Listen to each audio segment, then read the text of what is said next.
the first time in human history, white collar jobs now at risk. Industrial revolution, it was the blue collar jobs, but now it's white collar jobs. So in this context, Dean Bhaskar, what happens to the higher education degree models? I grew up as a son of a government bureaucrat. We didn't have much money. My father didn't even own a car, and I couldn't imagine actually going to the US or any other part of the world. Our universities, as Naman, you rightly said, are training people to write reports. So the professors have to figure out, what else am I going to teach in my classrooms? And I'm sure, 10, 20, 30 years from now, we look back at this podcast and we'll say, what were these people talking about? Why was it so special? And I'm saying it's actually not that special. We are not living in a special time. You know when a special time was? A special time was when there was electricity that started running through, people's homes and through cities. That was something that really changed stuff. The Industrial Revolution changed stuff. These two images that you see on your screen are some of the most powerful images. Why? Because it tells you the power of technology. Look at it carefully. The first is a visual representation of 5 megabytes in 1956. Now look at the second one. It represents 1 million megabytes in 2023. Why do I say that it is the most powerful image? Because it tells you that with technological improvements, how you can squeeze size, how you can squeeze time, and most importantly, skyrocket your efficiencies. But technology is not just about efficiencies. Technology is also about opportunities. Take education, for instance. Throughout history, education has always been gated. Only a few privileged had access to high quality education. Think about this. A kid from a tier 3 city in India or Pakistan or Bangladesh or Sri Lanka could never imagine connecting with a Harvard Business School professor or learning how that professor thinks or experiences or views the world. But not anymore. Why? Because we're absolutely delighted to bring forth a powerful series of episodes of the Business and Policy Classroom. It does not matter whether you are in your teens looking at the future or in your 20s living in the present. You will find life-transforming wisdom through incredibly powerful episodes of this newly launched business series. Throughout the series, you will not just learn business concepts, but you will also decipher ways and means to make better decisions in life. You will learn how to analyze risks. You will learn, most importantly, how to make sense of the real messy world. And for this series, we're absolutely delighted to collaborate with one of the greatest minds of our generation, and he is none other than Dean Bhaskar Chakravarti. Dean Bhaskar has not just advised organizations such as the UN, World Economic Forum, McKinsey, but has also helped us create the Global Governance Initiative. Dean Bhaskar has been professor of business strategy at the Harvard Business School. He had a thriving career in McKinsey & Company, and he is also the brain behind Masters of International Business degree at one of the top-ranked schools of international affairs, the Fletcher School of Law and Diplomacy. This podcast series is absolutely must, not just for those looking to establish a career at the intersection of business and policy, but also for all those who want to learn how to live a life. So take a deep breath and join us for a roller coaster ride of a lifetime. Welcome to Season 1 of Business and Policy Classroom.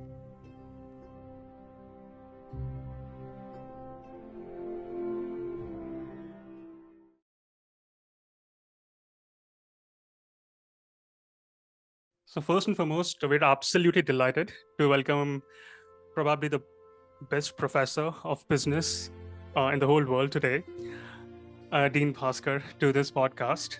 And before we officially begin the podcast, I have one very important question, Dean Bhaskar. From the outside, it looks that you've never failed in life. Or is there a different story to your journey? And who are you? I, you know, I could take up the entire time on our podcast, talking about all the ways in which I've failed. And when I sort of think about, failure or success, and it's natural to, most of the time do a recitation of where people have worked, where they've studied, where they've traveled, how many skills they have, whether they can speak Spanish and French fluently, or they can, juggle knives. But a large part of one's success or failures, at least I see that, the more important part of it is at a human level. And when I say at a human level is, where have you succeeded or failed in, connecting with people, and perhaps contributing to impact in whatever way. And I think, when it comes to connecting with people, and when I say people, it's people at work and at home. And we tend to forget that we are all whole individuals, and we're not just an aggregation of stuff that appears on your resume. So, so I can kind of go down my resume and sort of say, okay, here are all the places that I didn't get into, or I should have got better marks in my undergraduate or my graduate studies, or I didn't get a prize in X, Y, and Z, and the long lists of all of that. But when I consider failures, I think of the more important failures in terms of what I might have achieved or done better in terms of connecting with people, even getting to know people more deeply and more meaningfully, and having an impact in whatever organization or setting at work and home that I've had. And this extends to family. It extends to my own kids. I'm extremely proud of what I've accomplished with my family and my kids, but there's still so much that is left undone. So when somebody asks me a question about failure, the first thing that strikes me is actually all the stuff that never appears on anybody's bio or resume, and what more could I have done in that regard. Well, and Dean Bhaskar, what's your story been like? So you grew up in Delhi, and you decided to come over to States, and from there on, you never looked back. That's what I know, but would love to hear from your first-hand perspective. Yeah, I was born in Delhi and grew up in Delhi, and I'm a proud Delhiite, and have had lots of debates with friends who are from cities that promise to be more exciting. And as you mentioned, did my foundational education, my schooling, undergraduate, my first graduate degree, all from Delhi, and I actually didn't even know. I grew up as a son of a government bureaucrat. We didn't have much money. My father didn't even own a car, and I couldn't imagine actually going to the U.S. or any other part of the world outside India. I'd never traveled outside India. I couldn't imagine being able to afford being educated outside India. In fact, my education in all these institutions in Delhi was largely free. I think the most expensive thing that my parents paid for was probably the school bus that took me to St. Columba's School, which I'm extremely grateful for, because I also feel that I probably had the best education I can imagine anyone getting anywhere in the world. It's just even now when I kind of reflect on the fact that I've had exposure to some phenomenal educational institutions here in the United States and everywhere in the world. We've raised two kids, here in the Boston area, where we've had access to some of the greatest educational institutions in the world. But then when I go back to my own experience, and I grew up in pre 1992, 1994 India, which was perhaps the turning point when India, started opening up to the world.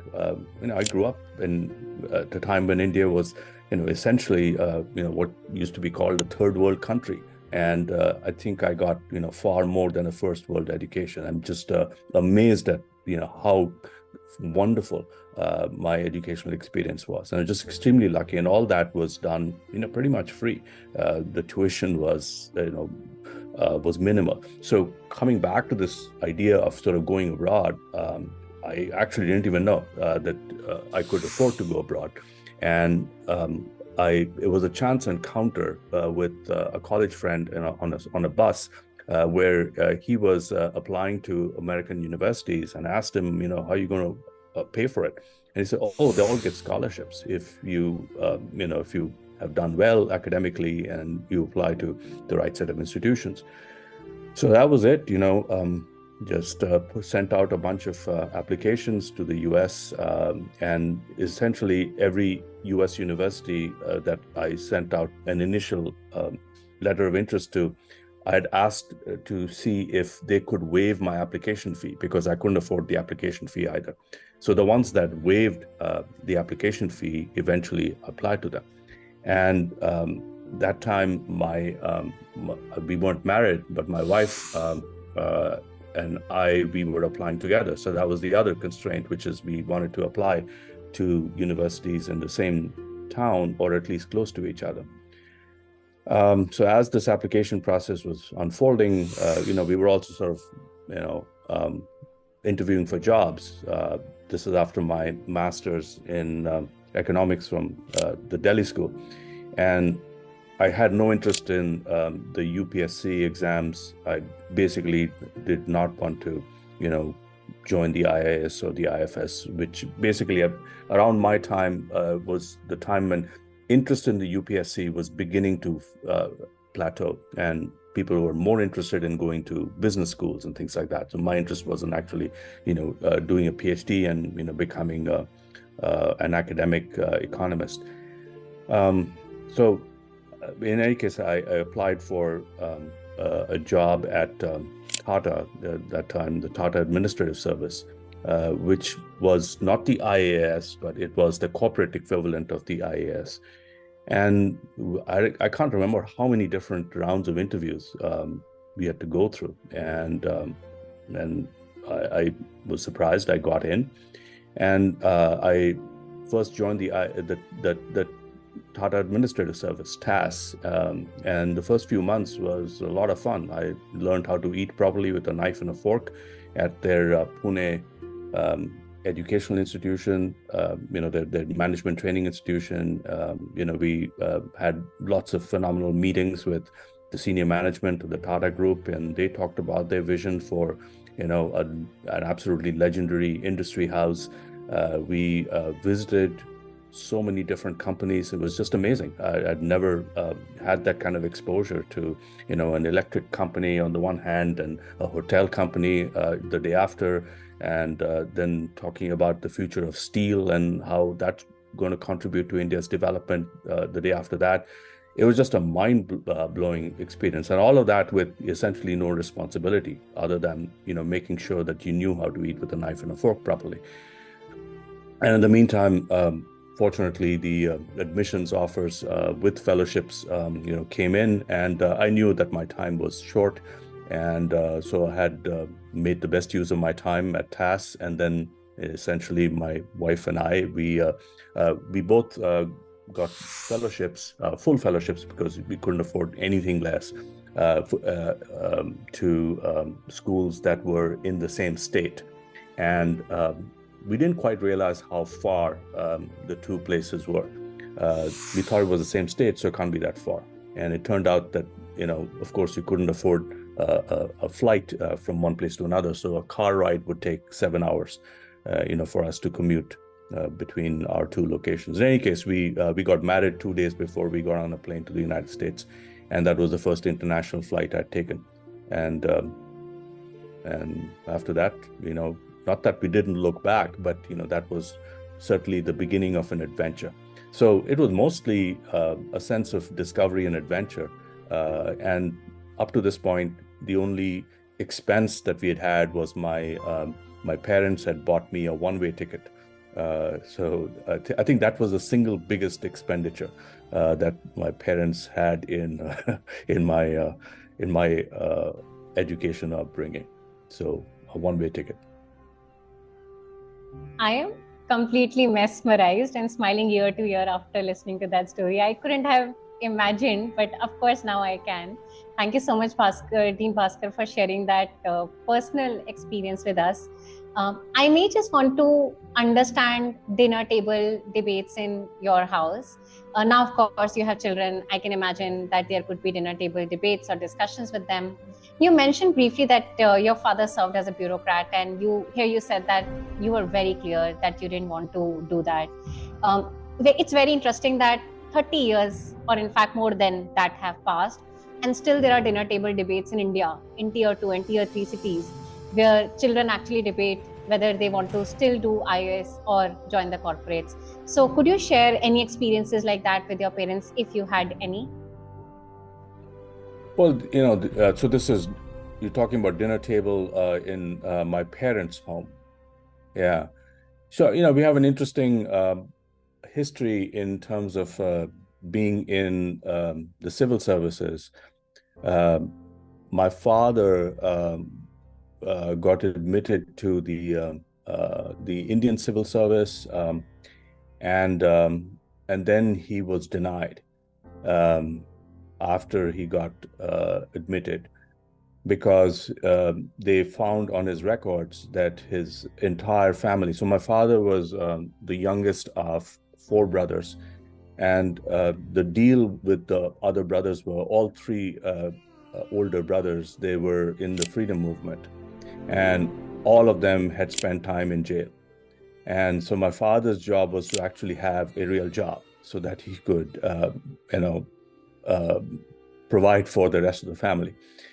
So his offer got rescinded when they found out about his brothers. And and then my father actually became an academic. He taught at the University of Calcutta. He was a professor there.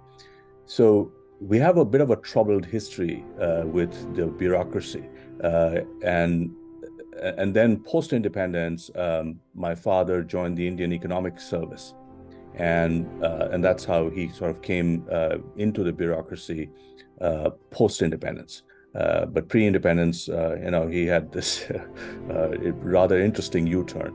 So I've always had sort of a mixed feeling about the bureaucracy, as to see my father come home and generally laden with files, and it was unclear what exactly those files contained, and he spent most of his time sort of opening them and signing them, and then lacing them up. They used to come in these little files with a red flap. They still do. Okay. Well, some things never change, I guess, with the bureaucracy. In fact, a lot never changes with the bureaucracy. So I think in terms of dinner table conversation, there wasn't as much conversation about the bureaucracy or what it does. It just seemed like an enormous amount of paperwork, and to some extent there seemed to be some access to power. I mean, largely because my father, as he kind of made his way up the middle ranks of the bureaucracy, he ended up becoming the advisor to the minister at the top of the ministry that he was in. Initially, it was the labor ministry, and then the health ministry. So he had access to power, and that meant something kind of intriguing and interesting. He never kind of talked about it, but I always thought it was cool that when he had a meeting with the minister, a special car showed up, or at my brother's wedding, there was some conversation about whether the minister could be invited, and if he was invited, then you could invite a larger number of people. There were some limits in terms of how many invitees you could have at the wedding. So dinner table conversation about that stuff really didn't happen. It was mostly observational. I think the equivalent of dinner table conversation for me growing up was it was about interestingly about arts and literature. So my father was he was a very literary person. He enjoyed reading. He was an absolute devotee of Tagore, and I spent my childhood essentially memorizing large tracts of Tagore, and then translating Tagore from Bengali to English. And to this day, I am enormously grateful for the fact that that's how I spent a large chunk of my formative years at home. Of course, I'm enormously grateful for the large chunk of my formative years getting, as I said, the best education one could hope for anywhere on earth in school. Wow, that's incredible. So you had on-field observations rather than dinner table conversations, and that's truly remarkable. So, Dean Bhaskar, so you began your academic journey in India, and then you moved over to the US, and then you decided to contribute in the academic domain. So, in terms of differences between the style of teaching and learning in India versus the US, what were the stark differences that you saw back when you were also building up your career, and now how much things have changed ever since? So, I've had sort of two phases in my own academic life, and maybe actually more than two, three phases in my academic life.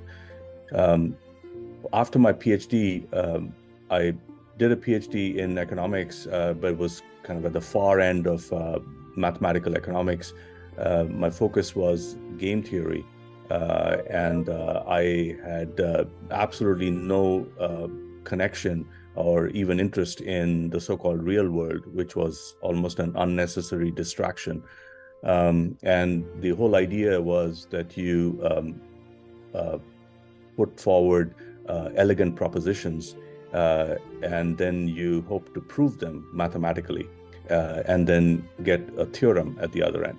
And if you could actually prove a theorem which built on a series of theorems that had been proven by others in the field, then you felt like a hero. So that was the entire objective of my first phase of academia. Now, I'm being a little extreme in kind of saying that there was no connection with the real world. There was an underlying set of elements that, again, I'm extremely grateful for over the course of my life, because this foundational framework, helped me better interpret and understand the world down the road. And I can say a little bit more about that. But basically, the application of game theory that I was most interested in was to helping society acknowledge the fact that we all work and do things in our own self-best interest. And when we think about regular institutions like markets or organizations or even compensation plans and so on and so forth, we design them without completely recognizing that individuals act in their own self-interest, and they could manipulate the information they have, or they could manipulate their own actions to further their own interests rather than the interests of society at large. So this is a problem that has been discussed quite regularly over the years. But at the time when I was doing my PhD, it was an emerging field where we were recognizing that there was information asymmetry in any large economic system, and performance systems that was designed from the top down basically could not get access to the information that people had on the ground. So my application of game theory was to design mechanisms that could anticipate that people would act in their own self-interest, and you essentially manipulate those manipulators. So you end up with the outcomes that are socially beneficial. Now, that seems like a bit of pulling a rabbit out of a hat, but it is an enormous amount of mathematical gymnastics that you have to kind of go through to make that happen. And those were the objectives of these theorems that we were all trying to prove. So my first phase of academic work was really kind of focused on this kind of stuff. So as you can imagine, it's extremely abstract. It is hard to access. It's often hard to explain. And there are a small number of people who work in this field. And you meet the same group of people in conferences that you go to, academic conferences, and you think their work is great and they think your work is great, or you constructively criticize each other and you form a small community and off you go. So that was my first phase of work. The second phase was I went to my first job as a young, bright-eyed and bushy-tailed assistant professor was at the University of Illinois in Urbana-Champaign, which is a university town 2 hours south of Chicago. And anybody who's been to the Chicago area would know that once you drive 2 hours south of Chicago, all you see is cornfields.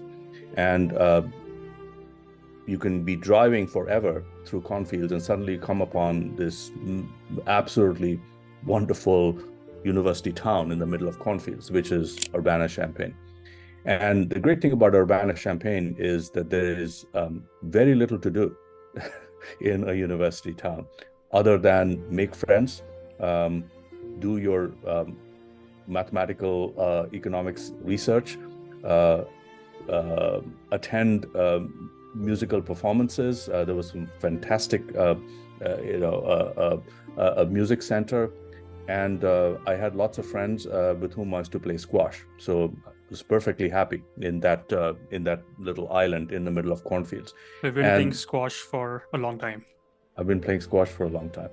So, so the reason why I kind of say all this is that the environment makes a difference, and it matters, and it keeps you sort of focused on life as it is, and you feel perfectly content with life that way. And there's a reason why the University of Urbana,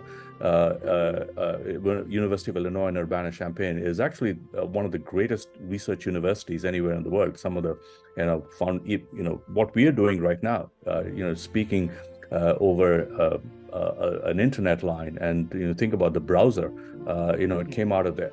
So lots of phenomenal things came out of the place, and the reason is that people just get focused on doing the work that they do across a variety of different fields. So then from there, my wife and I, we decided to move to the New York area because she wanted to work in industry, and she was in finance and went to work on Wall Street. And I went to what used to be the old Bell Labs, which post the breakup of AT&T and the Bell system had been broken up into two different sets of labs. One set of labs that were funded by the long distance phone company, and another set of labs that was funded by the local phone companies. And the reason why I kind of tell you all of this is that is the second phase of my academic life, which is I was working in these labs where you were given complete freedom to do work on anything you wanted, and it was just blue sky. And it's almost like you're just heaven on earth, because there are no students. You are completely left to yourself and your colleagues, and you work on anything you want, and you're given pretty much carte blanche in terms of resources to bring in people to work with you or travel anywhere. But while I was there, there was also a big change that was happening in the telecommunications and tech industry. So there were two big things that were happening. One was something called the internet was beginning to take shape, and no one quite knew what it was, but people were talking about a different way in which messages were being carried over the networks, and the telecom companies used to basically control the networks using circuit-based switching networks. And right around that time, there was a new way in which messages were going to be carried using packet networks. So the telecom companies were worried that this could take away their control over the communication system. So this was a huge issue that was beginning to come into the labs, and the telecom executives would come in and ask us, So what is this thing called the internet, and how is that going to change our industry? And of course, our answer always was, my initial answer was, actually, I don't know. And frankly, I don't care, because I don't really care about the real world. I prove theorems. And the second big change that was happening was there was this whole talk about the telephone being something that you could just walk around with. And it wasn't a device that you go to at a corner of a room, pick it up, and there's a long coiled wire, and you speak on a wireline phone. And we'd seen these gigantic bricks of phones that were sort of coming up, and the whole idea was that there was going to be a new industry that would come up that would basically allow people to take the telephone and just get in a car and drive. And so right around that time, there was a big discussion about how these new things like wireless phones were going to appear, and how the messages were going to be carried across phones. So, and I'm sorry for the long response to your question, you can stop me anytime. But this is sort of really going back into ancient history. So, your listeners are probably wondering, how old is this guy? Because we were talking about phones with wires, and, a time when there was no internet. But in any case, let me kind of cut to the chase. The industry was trying to form, and the US, at least it started with the US government, the federal government, was going to give away slices of the radio spectrum to these new operators that were going to come up. And around that time, the way these slices of the radio spectrum was going to be given away was largely based on, whom the regulator had dinner with the night before. And, did I have a good time? And off you go. And so we raised the question as to, was this a good idea? Should public property be given over to private operators just for free? And at that time, there were all sorts of reports coming out from consulting firms that were indicating that the wireless telecommunications business could actually be a pretty big industry. Maybe it could be worth $1 million, maybe $1 billion, maybe $1 trillion. I mean, everybody came up with all kinds of different numbers, but certainly the numbers seemed pretty big. There was one firm, though, that said this was not going to go anywhere. Mobile phones were not going to be a big industry, and the firm's name is McKinsey. But we'll come back to that later. So we actually right. We put some thoughts together on a white paper, and we kind of said that the public property should not be handed over for free, and the government should actually charge to hand over the license to radio spectrum. And the question that came back for the regulators was, okay, so how much should we charge? And we said, we don't know. We don't know anything about the real world. So go figure this out. But then as we thought about this further, so this was, there were several of us, both at the labs and people, in other parts of this universe of mathematical economists and game theorists, who kind of started scratching their heads, and they kind of said, you know what, we actually may have an answer to this problem. Because essentially one way in which you value things that really have no value, it's never been done before. So how can you tell what the price of a slice of radio spectrum would be if it's going to be used by a wireless phone operator for a product that has never been there? So the best way to evaluate is actually put it up for auction. And so the idea of creating an auction system for transferring radio spectrum to private operators sort of came out of, a series of those conversations. So then several of us kind of, spent time putting in ideas for designing those auctions. And of course, that was kind of right up our alley, because auctions are essentially games. And as a game theorist, you know how to both design auctions and anticipate the unanticipated consequences of different design systems. So that kind of, as I mentioned, is a second phase of my academic research, which is began to kind of see the connection between stuff that is extremely theoretical, but suddenly it had this enormous real world application. And as we know, auctions for wireless phones started in the United States and went all over the world. And that's pretty much how much of the wireless industry got started, and also how the wireless industry got itself into trouble because people overbid in those auctions, and happened in India as well. And the winners ended up not knowing what to do with this stuff that they'd paid so much money for. But I digress. So that was phase two. And then an outcome of all that was, it seemed like the real world was an interesting place, and I can go into that part of my story later. But essentially, I thought I'd take a 1-year sabbatical, from all this academic work, and do this thing called consulting, because that's kind of what the consultants seem to do. They worked in real world stuff, and I ended up doing consulting for 16 years before I came back to academia. So by the time I came back to academia in phase 3, it was a completely different phase of my life, and I was much more plugged into the applications of concepts and theory and academics in real world situations. And also, when I think about the real world, it was a messy reality that I had experienced over all these years of consulting.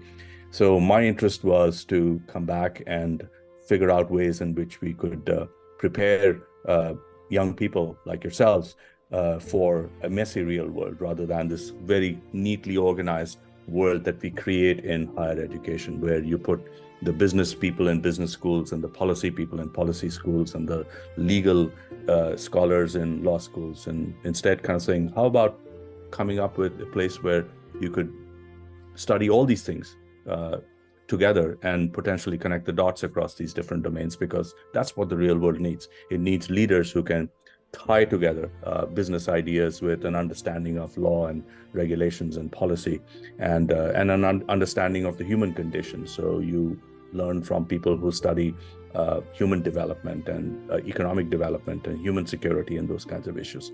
So that's my third phase, and that third phase is Fletcher. And that third phase is less writing for other academics, and it is more developing ideas that can actually be used by people who are decision makers, and whether they're decision makers in government or in business, or people in a garage coming up with a new idea. I may go first. My nerdy self is getting a lot of kick, Dean Bhaskar, as you were explaining so many ideas that at least I, during my high school computer science classrooms, have studied. So for example, the idea of packets, the idea of mobile phones. And it's very interesting that McKinsey was the one who eventually said that mobile phones are not going to go anywhere. But coming back, a lot of students at an undergrad level go through this conundrum whether they want to pick the path that you eventually did, which is of the academia or research, or they get to pick the path of a consultant. You were in a very unique situation where you did both. Naman and I have had the honor of having informal chats with you, where you also explained what was your career in McKinsey and consulting was like. Could you also share a few of those stories and examples that made you like certain aspect of consulting and made dislike certain aspect of consulting, because of which you decided to come back? Sure, absolutely. So, so when I was kind of exploring consulting, and I had no idea what consulting was, had a few friends who were in consulting, and when I asked them what they did, they couldn't quite explain it. And you ask them for specifics, then they say, we can't talk about it because that's confidential stuff. And they seem to have exotic lifestyles. They would always sort of get into a black car and then disappear to an unknown destination. They seem to dress better, and so on and so forth. And speaking of failures, I mean, as I mentioned, long list. So I actually interviewed with a bunch of consulting firms, and so I interviewed with McKinsey, and had no idea what to do with this interview. And of course, I didn't. I failed right in the first instance itself. The first round itself, I couldn't make my way through a case, and then I talked to Monitor, and my friends had actually told me that the right place is Monitor, if you want to try out consulting, because it is the most academic of the consulting firms. It come out of Harvard Business School, and it's a pure strategy firm, which ties very nicely with my academic background as a game theorist. And I literally had no idea what to do with, applying to a consulting firm or even what they did. So I found the name of the CEO of Monitor, and I wrote to him. And I said, this is my background, and, do you have any interest in interviewing me? And so he sent my note over. And these were the early days of email. I still remember. I mean, I didn't even know whether the person's going to get it at the other end. But he sent it over to his senior colleague, who then wrote to me saying, I travel to New Jersey all the time. I was in New Jersey in the labs. And so let's have dinner. And so we had dinner. And at the end of the dinner, he said, well, I don't know about you, but I've made a decision. And so I said, what's the decision? He said, I'd like you to come and work with us. And that was my interview. And I literally had no idea what I was, stepping into. So I went to Monitor, and it was a strange experience coming as an academic, because there were lots of, extremely bright people, all of whom had degrees from Harvard Business School or Williams College, which were the two primary education institutions that seemed to populate Monitor, and a lot of kids from Stanford. And my first day on the job, they said, okay, let's put you on, since you come from a telecom, the telecom labs, we'll get you on a telecom project. And there's a big fiber optic network that AT&T at that time was planning to build around the continent of Africa. So this was going to be the project that I would be staffed on. And so they put me on at the desk and gave me a bunch of welcome papers and so on and so forth. And then my manager walks into the office, and he said, welcome to Monitor. Here's what the project is about. And so this was on a Tuesday, and he said, Friday is going to be my last day of work. So you're taking over. Good luck. And I can tell you just the sense of terror, because I really had no idea what all this was about. And for somebody who, had no connection to the real world, suddenly the real world hits you in the face like a ton of bricks. So, it was a moment of terror, but at the same time, between Tuesday and Friday, I very quickly had to figure out, what all this was about. And then try to then craft a project plan with the clients. And the clients turned out to be this really weird organization, weird in a good way, because the client was AT&T, and it was AT&T Submarine Systems. Essentially, this was an entire navy that the phone company had. And the job of the Navy was to lay submarine fiber optic cable on the ocean floor. And today, the conversation we're having right now is traveling on those cables. Exactly the cables I was talking about, our message is going through those cables. So this is how real it gets. And so we were talking about the reason why this project with Africa came up was that the CEO of AT&T Submarine Systems, he had put up a map of the world that had been connected to fiber optic networks, and this notion of the internet was just beginning to get on people's radar. Nobody really knew what the internet was and whether it was actually going to make a difference or not. And I can also tell you what year this was, 1994. So if you go back to the history books, 1994 was the year when a company called Netscape went IPO. And Netscape IPO was the turning point. That's when the World Wide Web also appeared. So you can now see the dating of this. So the CEO of AT&T Submarine Systems put up a map of the world, and he said, okay, there's going to be a lot more traffic on these networks, and the fiber optic networks are connected to every part of the world, but there are two parts of the world on which there is no landing of these fiber optic networks. And one part was Greenland, and the other part was the continent of Africa. So this was a speech he gave in Cairo, and then from there was a decision that let's work on Africa, and maybe never Greenland, or maybe someday Greenland. And that was a start, and that's how I understood this project got started. And so between Friday and I worked the entire weekend, by Monday, I had got the background on what we were about to do. And I mean, to say that it was one of my worst moments in consulting, probably is not true, because it got much worse after that. But it was a terrifying moment because I really didn't know what I had sort of stepped into. But then as I started getting into this, and I was literally given charge of what seemed like a humongous project, I learned a lot, and I just essentially I taught myself stuff that I had either didn't know or had completely forgotten. So I have a PhD in economics. Most of the courses I'd taken were theoretical economics.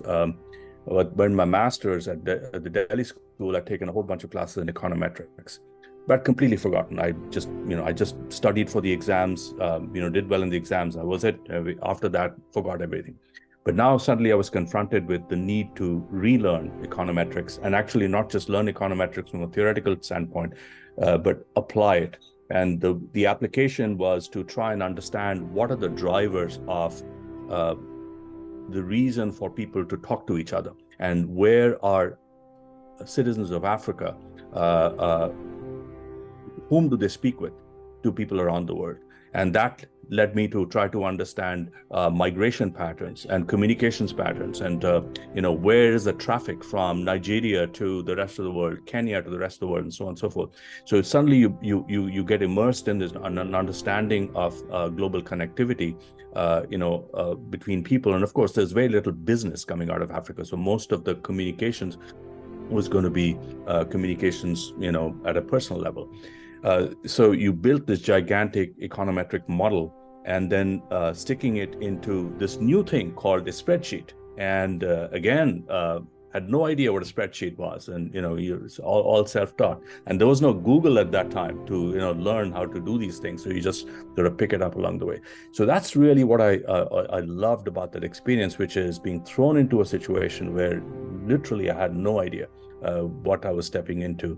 And in a few months' time, I'd learned so much. And also the culture at Monitor used to be, you would walk into a client's conference room, and you would openly declare that I actually know very little about your business and your industry, but give us a few weeks and we will know just as much as you do, and give us a few more weeks. And people are extremely arrogant, and of course they wouldn't say this, but they would say that, look, we will end up being the smartest guys in the room. And so just that sense of arrogance was, obviously I don't admire the arrogance, but I do admire this, this confidence that, what, we will be the experts that you will actually want to turn to about a business that you've been working in for, all your entire career. So being able to do that, and I spent about 2.5 years on this Africa project. And I've always had this, dream of traveling to Africa. And, ever since I was a kid, I was fascinated by Africa. And I've just recently moved, so you can't see my home, but the whole place is covered with art from Africa. I think it's one of the, it's obviously the origin of human civilization. It's the origin of the human species, the origin of a lot of art and culture, which we don't acknowledge, of course. But, Africa is the motherlode of a lot of that. So I've just always been fascinated by that. So this gave me a chance to actually travel to Africa. And my travel to Africa was not in the kind of travel that most people enjoy, which is you go for a safari or so. I'd never been on a safari through all my 2.5 years of travel to Africa, and I've been to many parts of the continent. Most of my travel was I spent more time traveling to and fro than on the ground, because you just sort of rush for a conference or a meeting and then you rush back.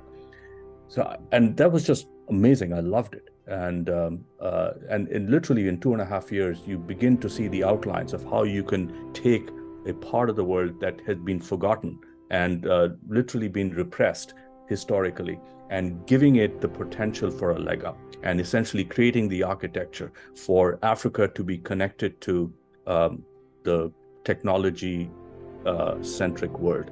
And within those 2.5 years, that thing that I mentioned before, the internet, that was exploding out of the box. So every projection we made about traffic on these networks, they were all wrong. They were all wrong. I mean, essentially, month over month, the traffic was 400% more than whatever you'd predicted in the previous month, because this internet thing was just driving all those packets, through the system and just hogging up this, the system's capacity. So Africa was also beginning to get connected to the internet, at least theoretically. We still hadn't put these networks in place. But let me just give you 2 more learnings here, which is what I found fascinating about the consulting experience. It was not just learning how to use a spreadsheet or about telecoms and technology and this thing called the internet. It was also learning about the stuff that you guys have learned at Fletcher, which is the connection between all this, the technical stuff, like, a PowerPoint presentation or a spreadsheet analysis or an econometric model. Those are all important for decision making, but just as important, and perhaps even more important for decision making, is all the stuff that are beyond the spreadsheets, that are beyond the PowerPoint presentation, and that's the human beings. So I'll give you 2 examples, because I can give you 10 of them, but we're going to run out of time. I'll give you 2 examples of how the geopolitical and historical and cultural and human aspects actually played a much bigger role. So one was when we were beginning to create this network idea, I made some presentations to some groups in Europe, primarily British Telecom and France Telecom. And they literally said, what are you Americans doing in Africa? And I still remember a French person telling me that Africa belongs to us. And it was... This was in which year? This was 1994. 94. Yeah. Yeah, Africa belongs to us. And it was true. I mean, most Americans couldn't find, forget about an individual country in Africa, they couldn't find the continent on a map. So granted, the French had some advantage there.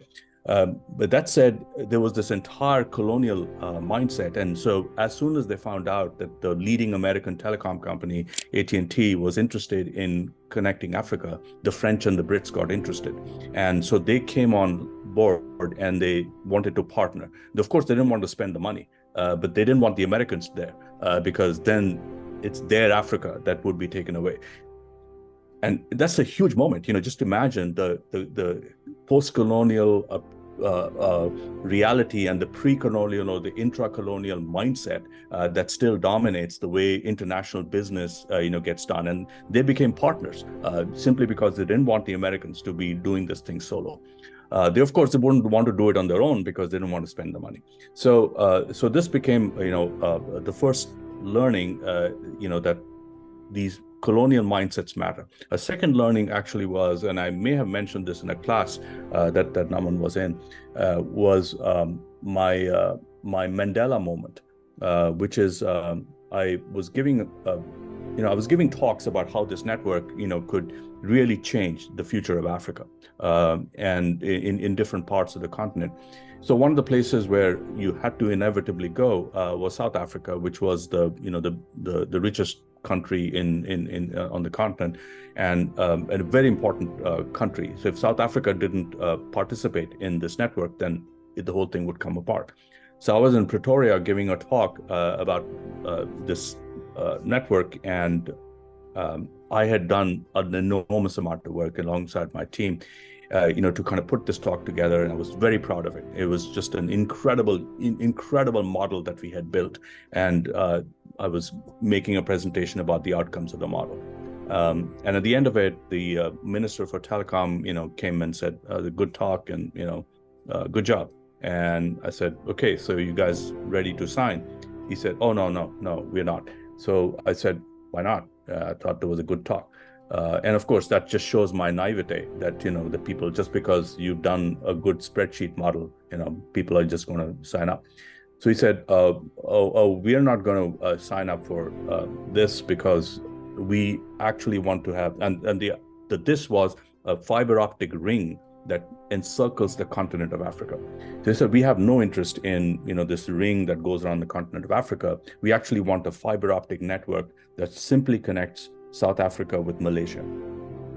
So I said, well, let me show you a map, and let's talk through whether that makes any sense or not, because you're going to spend the money to string a cable on the ocean floor between South Africa and Malaysia.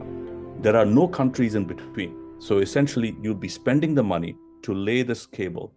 And the way the cable makes money is by traffic coming on that thing. So the only source of traffic are going to be at the two ends, South Africa and Malaysia.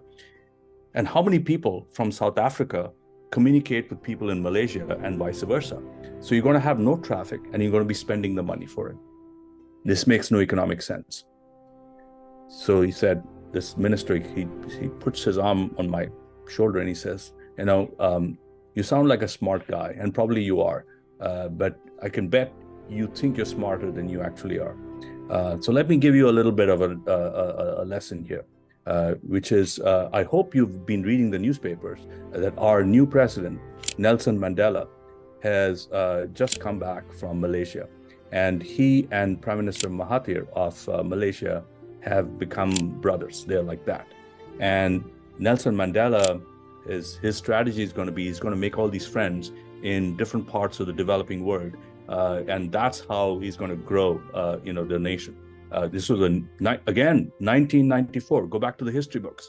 This is when the apartheid era was ending, and Nelson Mandela had just become president of South Africa. One of the most exciting events on the continent, if not in the world. And he said, the plan is for South Africa and Malaysia to become brothers, just like Nelson Mandela and Mahathir have become, and we're going to do everything together. And so what President Mandela wants from this project is a connection between Malaysia and South Africa. And he said one more thing: you never argue with Nelson Mandela. So I remember that. You never argue with Nelson Mandela. It's an important lesson, and I think each one of us in our minds should have a Nelson Mandela, on one side, on one shoulder, who's telling you, remember that these things matter. These kind of broad, long-term vision. And he did have a vision, and it sort of made sense. It was a counterintuitive relationship that he had in mind. So that was another important lesson, which is, you could do all the business analysis you want, but it's this almost a counterintuitive vision of a political leader during a time which is of enormous historical and political significance, that often changes the way decisions ultimately get done. And one final coda to this is that the next day I was sort of moping around, kind of walking in the corridors of the ministry, and the one of the other bureaucrats in the ministry, he pulled me into the office and he said, so how did that talk go? I heard it didn't go very well. I said, no, it didn't go well at all, because Nelson Mandela, he nixed the plan, and he just wants a connection between South Africa and Malaysia. So this bureaucrat who was white, he tells me that, this country is going to hell.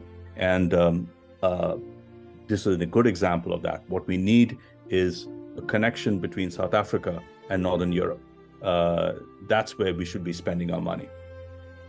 So as second part of this history, which is with the apartheid era ending, the white population in South Africa was scared for their lives.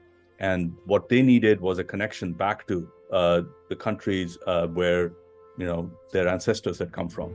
So they were looking to the past, and Nelson Mandela was looking to the future, and I was stuck in the present.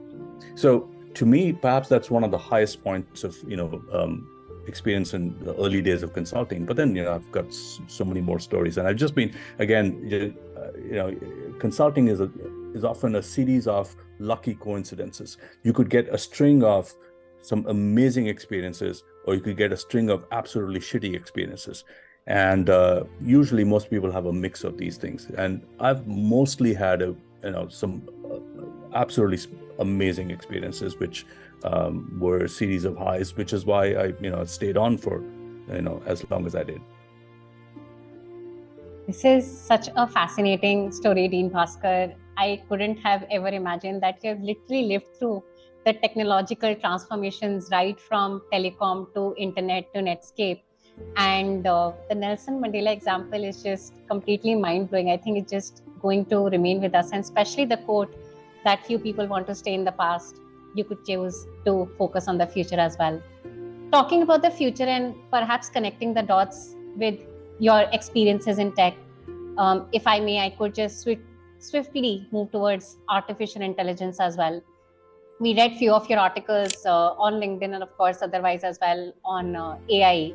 We would want to pick up your brains on two things. What could be your view on regulation of AI if you think it is needed as a public policy advisor? And what would you advise the youth of India and of course across the world, whosoever is going to be watching this, how can they use ethically AI to advance their learnings and careers? So those are my two questions. Yeah, so first question about the regulation of AI. I'm a little torn about I do believe that it needs to be regulated, but I'm a little torn about exactly how. Because and first of all, AI is not one thing, right? As we know, there are many different vectors, coming out of the core process by which the AI suite gets generated. And the need for regulation and the issues that trigger, not just regulation, but policies and other forms of sort of governance systems vary depending on, the kind of application one is talking about. So you could be talking about an application in, using these large language models, which have become the rage these days, with ChatGPT and, multiple generations of GPT. And there are lots of questions about, okay, how do we, now keep, put some guardrails and frameworks around, the explosion of GPT-related applications that are going to pop up. And should we be regulating it, in a classic regulatory way, or should we be, coming up with different rules and mechanisms, maybe even like a watermark? So if you just think about one of the issues that people worry about with ChatGPT and its successors, is that I can't tell whether a piece of written work has been done by a human or by a machine. So, and this is, somebody who's sitting in an education institution has to worry about.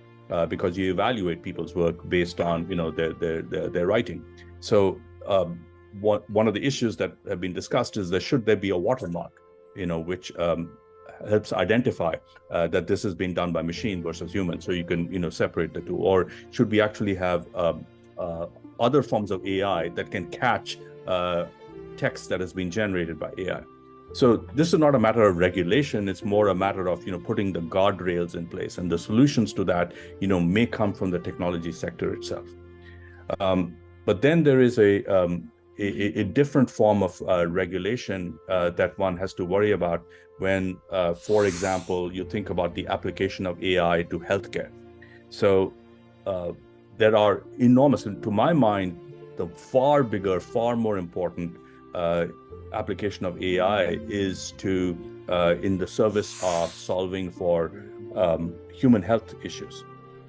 And because human health discoveries in, whether it's drugs and other treatments and vaccines, involve analysis of enormous amounts of data, and then from that deriving some patterns, and then using those patterns to then, come up with treatments.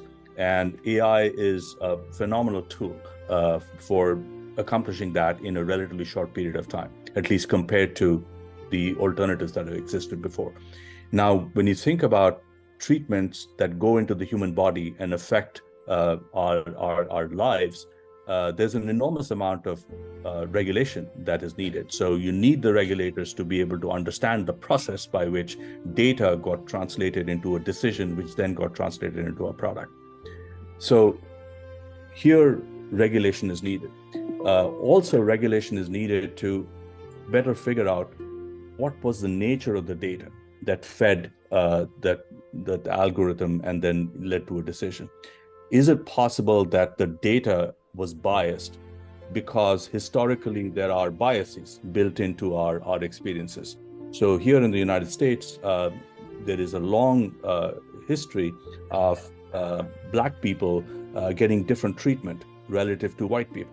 So you could end up with a data set that continues to propagate that bias. And then you end up with a treatment protocol that not only propagates that bias, but amplifies it. Because every treatment protocol generates more data, and then that sort of grows exponentially. So you do need the regulations to be able to catch that kind of stuff. And that regulation has to come not just from the outside, but also from the inside, because this stuff gets complicated very fast. And there's only so much that an outside regulator can, peer over the shoulders of the technologists and the machine learning engineers, to be able to say, oh, wait a minute, have you accounted for this and that? So the reason why I said I'm in two minds is because I'm not quite sure of the process by which we regulate the AI systems. And the need for regulation varies depending on the kind of application we are talking about. So the answer to your question, is there a need for regulation? Absolutely. How do we do that? How do we do that in a systematic way? How do we make sure that we do it in a way that is, sticks to a consistent set of principles? All of this is work that still needs to be done. There's a lot of conversation going on about it. There are different groups and research groups and think tanks that are working on these issues. We should be continuing to work on these questions. I'll give you one more point on regulation, which is important to keep in mind. Of every $4 that are spent on AI, roughly $3 of those dollars are coming from a handful of companies. Most of the AI R&D is highly concentrated among a handful of tech companies. You could have all the governments in the world, the US government, the Chinese government, the Indian government, sort of saying AI is a national priority. They're hardly spending any money on AI. They're relying primarily piggybacking on corporate investments. So there's a need for regulation because, here in the United States, there's an enormous amount of conversation about regulating social media and the concentration of big tech. Almost nobody is talking about the concentration that already is getting baked into place because of AI concentration. And that's become even more acute in this post-GPT era, where essentially you have two companies, Microsoft and Google, that are cornering the space. So we need regulation because of the highly concentrated nature of who's investing in AI and how their business interests might get tied into the way resources get prioritized. So that's the answer to your first question. Long answer to a simple question, but it's not, unfortunately, not a simple answer. It's very helpful answer, especially the last part. Certainly, in fact, it's something that a lot of governments also need to focus upon. It's just not going to impact US. I think eventually it will impact US, India, and many other geographies. Naman, do you have more questions? Because I have plenty more, but I want to make sure that we both get our fair share of mind from. Okay.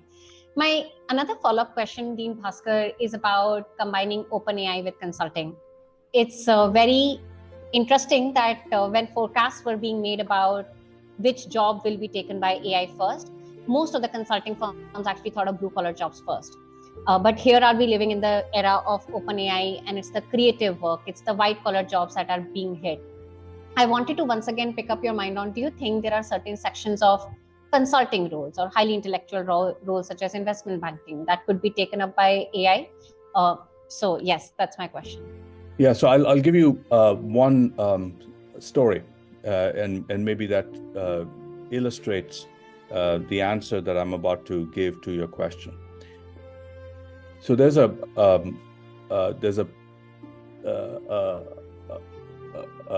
system that was developed by a Princeton student recently. So this is after ChatGPT came out, and this Princeton student created something called GPT-0.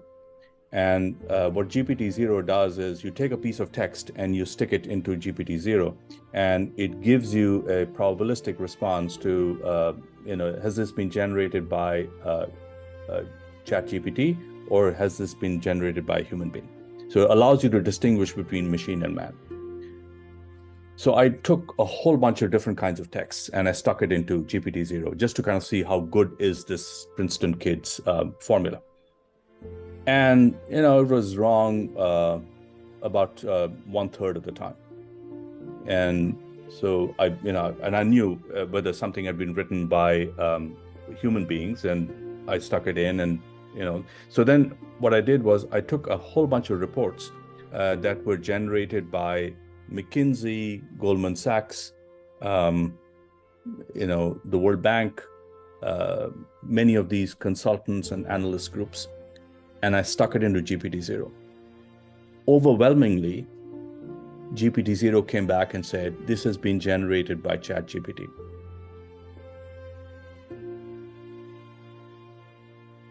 Moral of the story is, all those reports that I was talking about, I know they'd been written by human beings, because these reports were from 2020, before anybody knew about ChatGPT.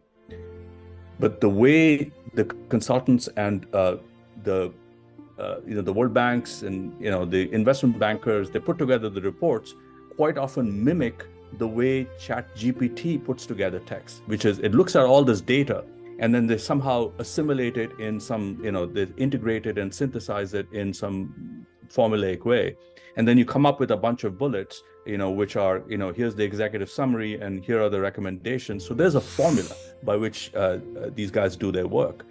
And that's basically the formula that ChatGPT also uses. So I would say that all those white collar jobs, they're in trouble, because the way they put together their reports is almost a mirror image of what ChatGPT is doing in terms of synthesizing information. So I do believe that many of those jobs are at risk, and it's no surprise that one of the first partnerships that OpenAI developed was with Bain, and I think the second one was with BCG, and no surprise at all that in a few months, maybe a few years' time, many of the folks who were employed by Bain and BCG for writing those reports, those jobs will be gone. Bam. Naman, Dean Bhaskar just gave you the most viral content on your channel ever by giving his conclusion. And based on my limited research, I've not done a lot of testing, but a few of them here and there. I concur with these views. So those are my curiosities, Dean Bhaskar. Naman, over to you. If you might have any pending questions, otherwise we could have last word and a bit goodbye. But over to you, howsoever you want to drive it. No, this is truly fascinating, because for the first time in human history, white collar jobs now at risk. Industrial Revolution, it was the blue collar jobs, but now it's white collar jobs. So in this context, Dean Bhaskar, what happens to the higher education degree models? Because these universities, they train you to take up roles perhaps in fields such as legal, consulting, so on and so forth. And these are the kind of jobs that could be directly impacted by whatever is happening in the AI revolution. So what are your thoughts on that? Yeah, I think it's an interesting question, but the way I would answer it is by dodging your question in the following way. When they first came up with the printing press, people were worried that all the gurukuls and other universities back then, the way they taught the students was by teaching them how to essentially memorize large tracts, right? So the gurus would teach you by kind of saying, okay, memorize, the Mahabharata or the Ramayana, whatever. Now you have the printing press. You don't need to memorize the stuff. You can actually see it in a book, and you can read it and you can carry it around. And essentially the Bible, was one of the first books that, got printed. So people were worried that, all those biblical stories, students would not be able to remember them, or their brains would just turn to mush. Here we are. We use books. In fact, the fact that you read a book is a signal of your being educated. Now, I could keep going. You had the Industrial Revolution. You had television. You've had the internet. There was a time when people used to go and spend hours, days, weeks, years in a library researching stuff. And today, they are multitasking while they're on Zoom. They're going on Google and they're checking, the same thing that they would spend months in a library for. Calculators, took away the ability for people to do, simple arithmetic. So I just see this as a progression of technology displacing a bunch of human tasks and potentially freeing up space in the human environment to do other things. So what is it that the human beings are going to do if they're not going to be writing the McKinsey reports or the World Bank reports? I don't have a clear answer to that as yet. But I do know that history suggests that we figured something else out. Now, this is a problem for the universities, because the universities, as Naman, you rightly said, are training people to write reports. So the professors have to figure out, what else am I going to teach in my classrooms? And perhaps what we need to teach in the classrooms is, and just like, when the calculator came out, it's not as if it ended the instruction of quantitative methods. It's not the case that when Google came out, people just stopped teaching stuff. You just knew that people would go to Google to get facts. And then how do you assemble those facts and figure out a way to critically think about all that knowledge and then apply it in service of some decision? So similarly, you can think about ChatGPT or AI applications of other forms as tools that will then elevate our ability to become better thinkers and make better decisions based on a much larger body of data and some of the analysis and synthesis already being done for you. And even today, we are living in an age where simple things like you write an email, and even before you complete your sentence, Gmail is completing it for you, or Outlook is completing it for you. I don't know how many of you, essentially hit the tab button and just complete the rest of the sentence. We are there. I mean, in the past, I used to avoid it, but now it's actually pretty good. So it's saving time on the hundreds of emails each one of us is responding to on a day-to-day basis. And that free time, what am I spending on? If I go back to basically scrolling on Instagram and Twitter and TikTok, then perhaps is not a good use of that extra time that's been freed up. But if I'm spending that extra time on thinking about this stuff and thinking about what that email meant, and is it helping me become a better critical analyst or a better decision maker, we are going to be better off. But ultimately, it's the responsibility of both the users, the students, and the universities that have to teach us how to use these tools in service of a better society and a better tomorrow. Wow. But I think one very interesting thing that Goldman mentioned in its report was that the AI revolution that we're seeing now, one fascinating thing about this is that AI is becoming better in uniquely human things. And this is something which has never happened before. From DALL-E, for example, creating art, to the recent Pope's viral image where he's wearing a fake jacket. It went viral. And from art to the way decisions are being taken, I think very uniquely human things, that's getting, AI is getting better over there. That's the concern, perhaps, many have. From that context, how can universities perhaps design the curriculum to ensure that AI does not take up the job? Yeah, and I think, if you just think about something uniquely human, as I mentioned, I think this is just, we're just moving along a continuum. And I don't believe that the ability of technology to do human tasks has taken, it's taken a significant jump, certainly with this generative AI stuff. But we've been down this path already. So I'll give you an example.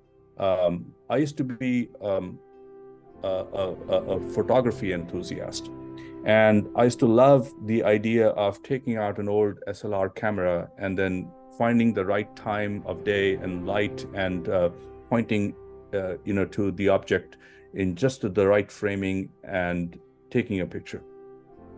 Today, I mean, literally, you can give a smartphone to a monkey, and they will randomly, take a bunch of pictures, and 5 of those 100 pictures they take are going to be better than stuff I would spend, or any photographer would spend hours composing and getting the right light on.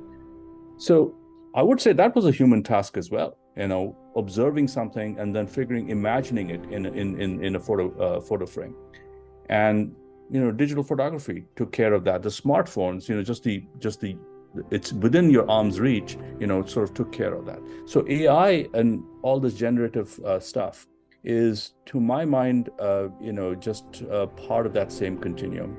And now with the smartphone pictures, we're doing other things with it. Perhaps we don't take the same pride in composing just the right picture at the spot, but perhaps when you kind of come home, then you figure out, what to do with those images. And we have far too many images, each one of us, and most of us will never look at those images again. And you do new things with those pictures, and they become a part of your life in many different ways. Sometimes it's done by Google. They push those images at you and say, remember this day, 7 years back, and suddenly, you're transported to some time back in your own life, which we didn't do before. So essentially, I think the human experience moves along, and I'm sure 10, 20, 30 years from now, we look back at this podcast and we'll say, what were these people talking about? Why was it so special? And I'm saying it's actually not that special. We are not living in a special time. When a special time was? A special time was when there was electricity that started running through people's homes and through cities. That was something that really changed stuff. The Industrial Revolution changed stuff. When indoor plumbing arrived at people's homes, that's when things changed. This, I think, it's all a large part of it is, technologists get obsessed with, the next new thing that comes along. I don't really think it's that big a moment. I think Sundar Pichai recently mentioned very openly that this revolution is akin to discovery of fire. And this is very fascinating. I quoted him in a number of my articles. I kind of say that Sundar Pichai has said it's more profound than fire, and sort of helpful for us to remember that fire can both warm you and it could also burn you down. So we do. And so coming back to Shatakshi's question about regulation and governance, so it's actually important to make sure that we use fire well. We all want fire, but we don't want fire coming at us the wrong way. Oh, beautifully said. So this episode was largely about learning more about Dean Bhaskar and his story. This was the launch of the Policy Classroom. Of course, we did not touch any of the policy topics today. We just spoke briefly of AI and look forward to connecting again and talking in length about the incredible things that you write and the ideas that you speak of. Shatakshi, after you, any last words? I would just want to thank Dean Bhaskar. It's an honor, frankly, to hear you. It's almost like a musical show. I'm hearing there are a lot of stories, and I take back some really interesting takeaways, such as the Nelson Mandela story and about looking into the future. I also would like to thank you for being the constant support to Global Governance Initiative and for always guiding Naman and me. And thank you so much once again for taking out time. As you are shifting houses, we wish you all the luck. And would in fact love to hear some last words from you as we wrap up this first podcast about Policy Classroom with you. Well, it's a real privilege to have a chance to chat with both of you, and I think the work that you're doing is phenomenal. You're, helping give more confidence to the next generation of young people who are, stepping into a bit of a messy world. And this is a world that, a large part of the mess has been created by my generation. And we're handing it over to you guys and all the people that the two of you mentor. So I think you're doing an enormously important job. And so what I would say is, the world is a mess, but the good news side of it is that as long as you have the imagination to figure out how do I use a half-functioning vacuum cleaner and a mop and a broom, I'm always going to be employed for a long time. And whether that employment involves solving for the mess of social inequities or the mess of climate catastrophe, and even if it isn't a catastrophe, any action that needs to be taken on climate, or the mess as it relates to the growth of technology, and whether that fire that Sundar Pichai is talking about keeps us warm or burns us down. There's a lot to be done here. So I frankly think it's a very, very messy handover from my generation to yours. But hopefully you will not be cursing us, but be thanking us, because we are going to be keeping you employed for a very long time. But really, it is a responsibility that this generation is going to be taking on, and it needs the confidence and the courage to do that. And between Satakshi, you and Naman and your colleagues, you're doing an enormous job in giving them that sense of confidence, and the confidence that even if I don't go into the traditional roles, whether that role is in the bureaucracy or going through any of the management schools, or going to the IITs or whatever, there are ways in which you could become phenomenal at using that mop and the broom, and becoming a hero in cleaning up, whichever corner of the mess you want to take on. Wow. Here's to using mop and broom throughout our lives and being employed. Thank you so much, Dean Bhaskar, for your time. Thank you so much. Thank you, guys. Be well. Bye-bye. Good to chat. Yeah. Have a good day ahead. Bye-bye. Cheers. Yeah, you too. Bye.